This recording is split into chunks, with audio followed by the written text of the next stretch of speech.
अस्सलामु अलैकुम वरहमतुल्लाहि वबरकातुहू।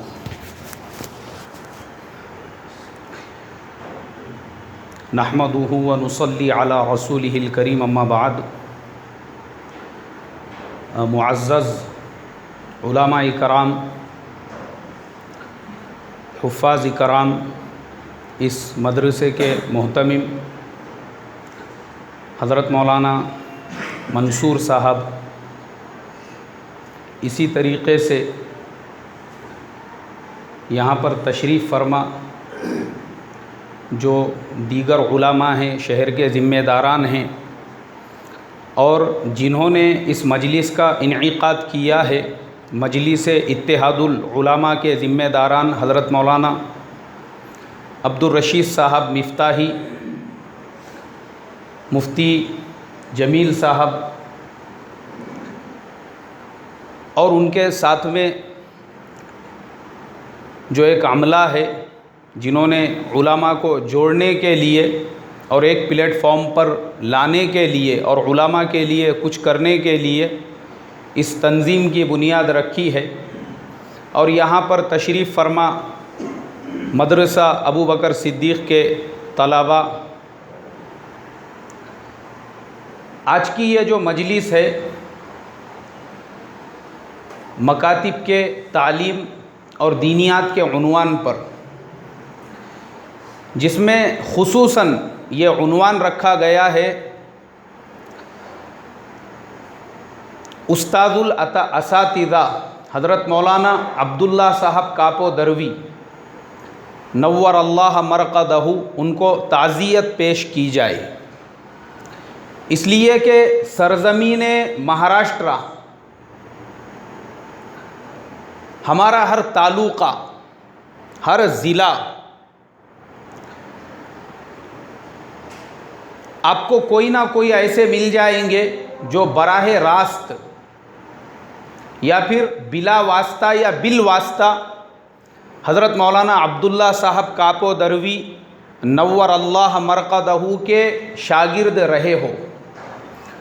मुझे हज़रत मौलाना अब्दुर रशीद साहब मिफ्ताही ने दावत दी, दावत सुखन दी। तकरीबन 10 से 12 निस्बतों से हज़रत मौलाना अब्दुल्ला साहब कापो दरवी नव्वर अल्लाह मरक़दहू मेरे अपने भी दादा उस्ताद होते हैं। मेरे उस्ताद मोहतरम हज़रत मौलाना कारी इदरीस साहब टोपिया फ़लाही पानोली में हमको पढ़ाया करते थे।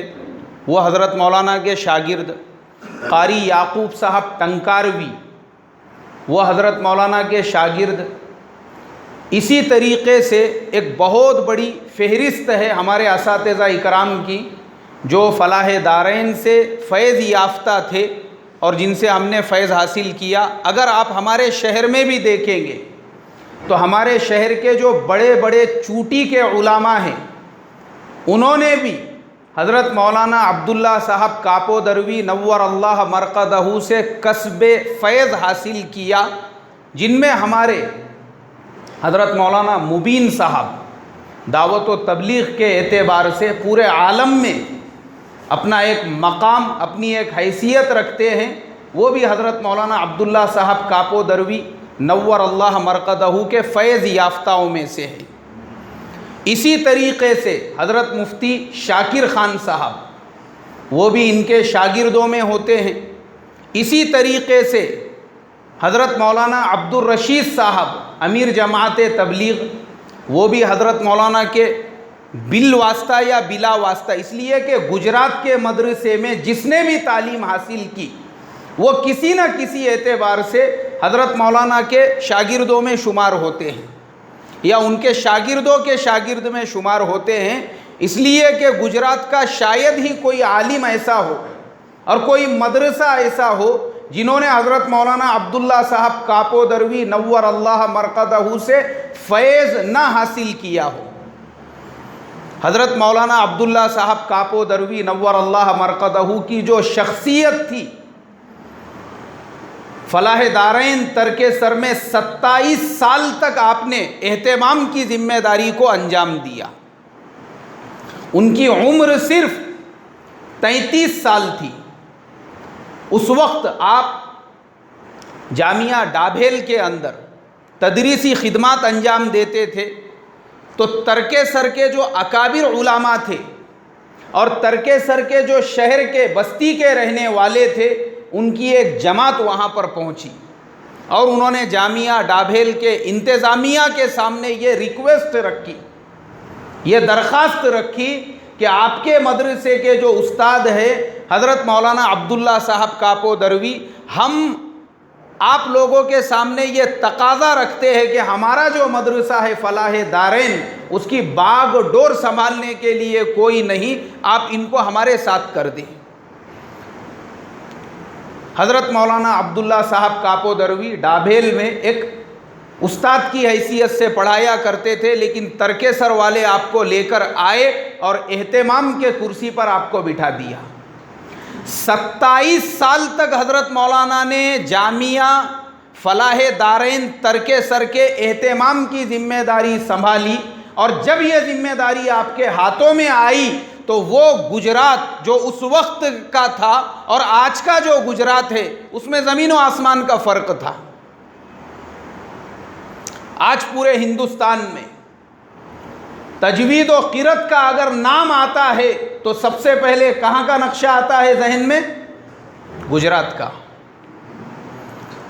लिल्लाहियत और तसव्वुफ, खानकाह और दर्स व तदरीस के एतबार से सलाहियतों की बात आती है तो सबसे पहले नक्श आता है गुजरात का। उस ज़माने में गुजरात में ऐसी तालीम व तदरीस नहीं थी। जैसे हमारे सरज़मीन महाराष्ट्र के अंदर हज़रत मौलाना ग़ुलाम मोहम्मद साहब वस्तानवी, उनकी आमद से पहले मदारिस के अंदर तजवीद का कोई निज़ाम नहीं था। अगर आप गुजरात को भी देखेंगे तारीख़ में जाकर तो गुजरात में भी यही हाल था। जैसे हमारे यहाँ पे यस्सरनल कुरान पढ़ाया जाता है, वहाँ पे भी वही पढ़ाया जाता था, या बगदादी कायदा। लेकिन हज़रत मौलाना अब्दुल्ला साहब कापो दरवी रहमतुल्लाह अलैह जब फलाह दारैन तरकेसर के मोहतमिम बने तो सबसे पहला काम ये किया कि हिंदुस्तान के कोने कोने से चुन चुन कर इल्म के जो आफताब और महताब थे, आपने उनको जमा करके फलाह दारैन तरकेसर के अंदर लाके जमा कर दिया। और फलाह दारैन तरकेसर को वो मरकज़ बनाया इल्म तजवीद का, इल्म फ़िक़्ह का, इल्म अदब का। इसलिए कि मैं खुद बज़ाते खुद हज़रत की सोहबत से इस्तेफ़ादा कर चुका हूँ, तो मुझे हज़रत का मिजाज पता है कि हज़रत अदब के मुआमले में अगर कोई इंसान ज़बर ज़ेर की भी ख़ता कर दे बातचीत के अंदर, उर्दू तलफ़्फ़ुज़ के इस्तेमाल में, तो आप बहुत ज़्यादा नाराज़ हो जाते थे। फ़ारसी अल्फाज हो, अरबी अल्फाज हो, बहुत ज़्यादा बारीकी से इस बात का ध्यान रखते थे। तो आपने इल्म अदब के ऐसे ऐसे माहिरीन को वहाँ पे लाके जमा किया और फलाह दारैन तरकेसर को ऐसा नमूना बनाया। उसके बाद अतराफ़ के जो मदारिस थे उनके अंदर भी फिर ये फ़िक्र पैदा हुई, और फिर होते होते होते आज वो वक्त जिसे आज का गुजरात हम लोग देख रहे हैं, अगर हम लोग उसका पूरा पूरा क्रेडिट किसी को देना चाहते हैं तो वो क्रेडिट के हकदार और मुस्तहिक है हज़रत मौलाना अब्दुल्ला साहब कापो दरवी नव्वर अल्लाह मरकदहू। इसमें कोई शक शुबा नहीं है। आज भी गुजरात के सबसे बड़े जो कारी है, कारी सिद्दीक़ अहमद साहब सांसुरोदी, हिंदुस्तान में कोई उनका मुकाबला नहीं कर सकता। वो उसी फलाह दारैन की चार दीवारी में बैठकर तलाबा को इल्म तजवीद और इल्म क़िरत पढ़ा रहे हैं। और हज़रत ही के ज़माने में हज़रत मौलाना अबरार साहब धुलियवी रहमतुल्लाह अलैह, वो दारुल उलूम फलाह दारैन के शेखुल हदीस थे। मेरे मोहतरम बुजुर्गों, जिन्होंने बराह रास्त, मुझे फिर एक नाम याद आ गया, कारी अब्दुल्ला साहब, साबिक़ इमाम मरकज़ चांद तारा मस्जिद। उन्होंने तो एक ज़माने तक फलाह दारैन तरकेसर की चार दीवारी में तालीम भी हासिल की और तदरीस की भी खिदमत अंजाम दी। और भी हमारे दरमियान में होंगे, लेकिन वो जानते हैं कि हज़रत मौलाना अबरार साहब का जो ज़माना था और उस ज़माने में हज़रत अजमेरी रहमतुल्लाह अलैहि हयात थे, जो हज़रत मौलाना कारी अब्दुल रशीद साहब अजमेरी के वालिद हुआ करते थे। ये दो शख्सियतें गुजरात के अंदर, जिन्हें गुजरात का जुनैद और गुजरात का शिबली कहा जाता था, हज़रत मौलाना अबरार साहब को और हज़रत मौलाना अजमेरी रहमतुल्लाह अलैहि को, ये दोनों को, और मुफ्ती अब्दुल रहीम साहब लाजपूरी रहमतुल्लाह अलैहि, वो सूरज की तरह से फतावा की खिदमत अपनी जगह पे अंजाम दे रहे थे। उस ज़माने का गुजरात ऐसे हुआ करता था, लेकिन मेरे मोहतरम बुजुर्गों, ऐसा बनाने के लिए जो खिदमत, जो मेहनतें वहाँ के उलामा ने की, वहाँ के उलामा को उभारने का जो क्रेडिट जाता है वह हज़रत मौलाना अब्दुल्ला साहब कापो दरवी नव्वर अल्लाह मरकदहू को। हमारे महाराष्ट्र के अंदर सबसे ज़्यादा जिनकी शाखें हैं हज़रत मौलाना ग़ुलाम मोहम्मद साहब वस्तानवी, सबसे ज़्यादा शाखें।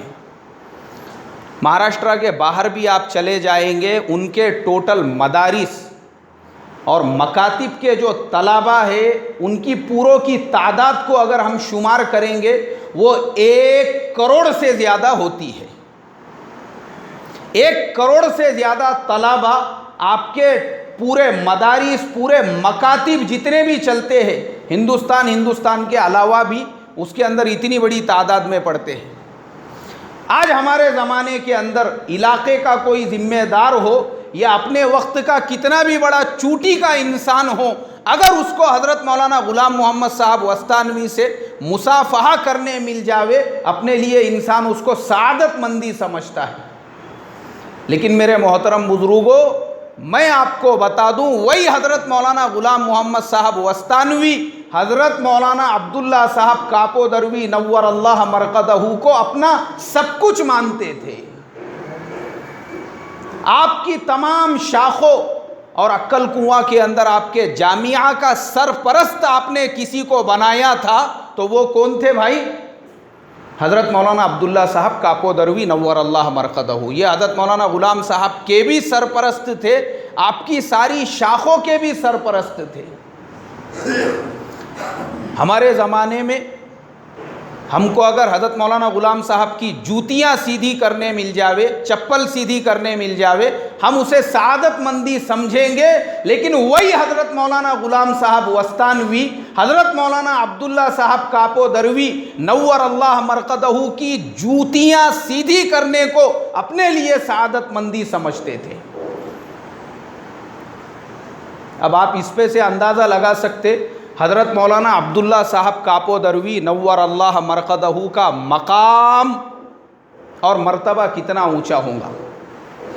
लेकिन मेरे मोहतरम बुजुर्गों और मुअज़्ज़ज़ उलमा इकराम, इतना बड़ा मकाम, इतना बड़ा मर्तबा होने के बावजूद प्रैक्टिकल हमने हज़रत की सोहबत में रहकर ये देखा, आपके अंदर जो तवाज़ु, जो आजिज़ी, जो इनकी सारी जो कूट कूट कर भरी हुई थी, मैं और आप उसका अंदाज़ा भी नहीं लगा सकते, सोच भी नहीं सकते हम कि जब भी हज़रत मौलाना अपनी मजलिस में तज़किरा करते, हमेशा अपने बड़ों का, अपने असातिज़ा का रिस्पेक्ट के साथ। अभी मेरी हज़रत मौलाना से जो आखिरी मुलाकात हुई, गुजरात के मैं सफ़र पर था, मेरे एक बहुत अज़ीज़ दोस्त मौलाना नुअमान साहब चोकशी, कावी ज़िला भरूच के रहने वाले, लेकिन अंकलेश्वर में खिदमत अंजाम देते हैं इमामत की, तो उन्होंने मुझे हज़रत मौलाना से मुलाकात के लिए वो लेकर गए। हालांकि हज़रत मौलाना के यहाँ ये उसूल है, बग़ैर अपॉइंटमेंट के कोई मिल नहीं सकता, लेकिन जब पता चला कि भाई पुणे से एक इमाम साहब मिलने के लिए आए हैं, तो मैं हज़रत मौलाना के लिए दुआएं करता हूँ, अल्लाह आपको करोड़ों जज़ाए खैर अता फ़रमाए। आपने अपने कीमती वक्त में से वक्त निकाला, असर से मगरिब तक का वक्त हम उनकी सोहबत में रहे, और ये किताब हज़रत मौलाना ने बनफ़्से नफ़ीस अपने हाथों से मुझे देकर कहा कि इसका एहतमाम के साथ मुताला करना, अपने असातिज़ा और अपने बड़ों की कद्र करना, इसलिए कि दुनिया में अल्लाह तबारक व तआला उन्हीं को इज़्ज़त की चोटियों पर बिठाते हैं जो अपने बड़ों और अपने असातिज़ा की कद्र करना जानते हैं। अगर मौलाना इजाज़त दे तो मैं एक वाक़या सुना के अपनी बात ख़त्म करता हूँ। हज़रत मौलाना ने वो जो असर से मगरिब तक का वक्त था उसमें सिर्फ एक वाक़या हमको सुनाया। उन्होंने कहा कि देखो, तालिब इल्मी के ज़माने में आपके पूना के एक साहब मेरे साथ में पढ़ा करते थे। हर जमात में उन्होंने पहला नंबर लिया, लेकिन मिजाज में एकदम अक्खड़पना, मिजाज में किब्र, मिजाज में बड़ापन, कोई उस्ताद को गिनने का नहीं। उसको क्या आता, इबारत समझ में नहीं आती, बोले उससे अच्छा तो मेरे को समझ में आता है। पढ़ते आता नहीं बराबर से। अपने असातिज़ा की खामियां निकालना हम लोग समझाते थे, अरे भाई ऐसा मत किया करो, अपने उस्ताद हैं। लेकिन बोले फरागत हो गई, अब हम लोग तो पीछे रहने वाले। अल्लाह ने हमको मदरसे के अंदर एहतमाम की जिम्मेदारी दे दी। एक मरतबा मैं बॉम्बे के सफ़र पे गया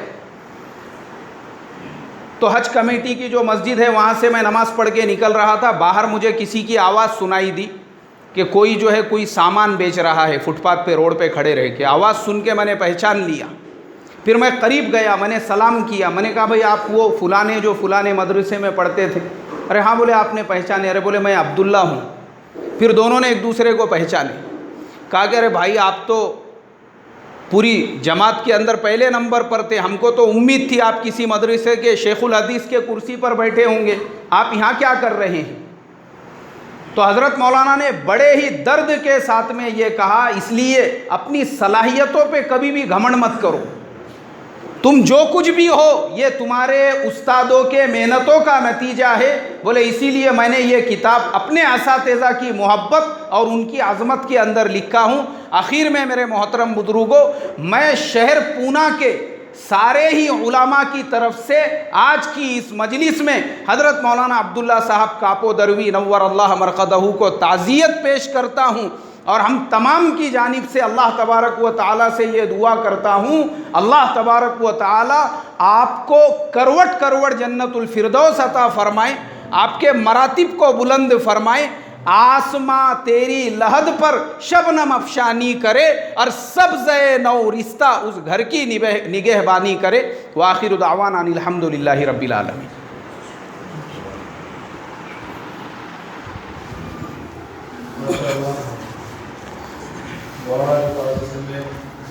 खजाना इतना है, ऐसा लगता है सुनते रहे, लेकिन वक्त का तकाज़ा ऐसा होता है।